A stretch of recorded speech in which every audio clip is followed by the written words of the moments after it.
Shri Harikrishna Heights येथे अत्यंत व्याजबी दरात 25 अमेनिटीज आणि प्रशस्त पार्किंग सह 2 आणि 3 BHK रेडी पोझिशन फ्लॅट्स उपलब्ध। बुकिंग साठी संपर्क पार्श्वनाथ प्रोजेक्ट 9090787833।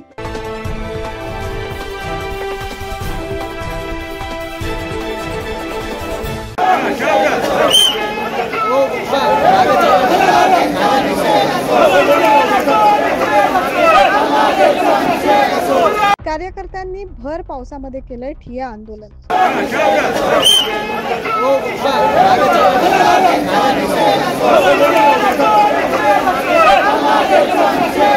बांगलादेशात हिंदू धर्मीयांवर अत्याचार होत आहेत, त्याच्या निषेधार्थ नाशिकच्या मालेगावमध्ये हिंदुत्ववादी संघटना व सर्व पक्षीयांच्या वतीने बंद पुकारण्यात आला।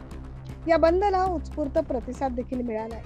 तर दुपारी कार्यकर्त्यांनी रामसेतू पुलावर भर पावसात ठिय्या आंदोलन केलं आणि जोरदार घोषणाबाजी केली।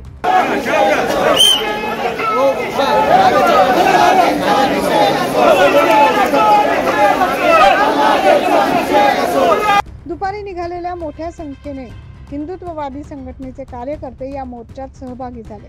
यावेळी काळे ध्वज आणि निषेधाचे फलक तसेच काळ्या फीत लावून मोर्चात अनेक जण सहभागी झाले। यावेळी सियावर रामचंद्र की जय, हनुमान की जय अशी जोरदार घोषणाबाजी करण्यात आली।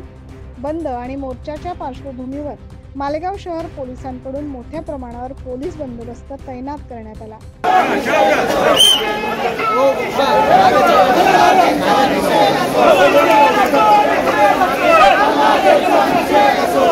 वरिष्ठ पोलीस अधिकारी देखील मालेगावमध्ये तळ ठोकून आहेत। अशा पद्धतीने शांततापूर्ण वातावरणात मालेगावमध्ये बंद आणि मोर्चा संपन्न झाला। न्यूज महाराष्ट्रासाठी प्रतिनिधी आम्रपाली वाघ।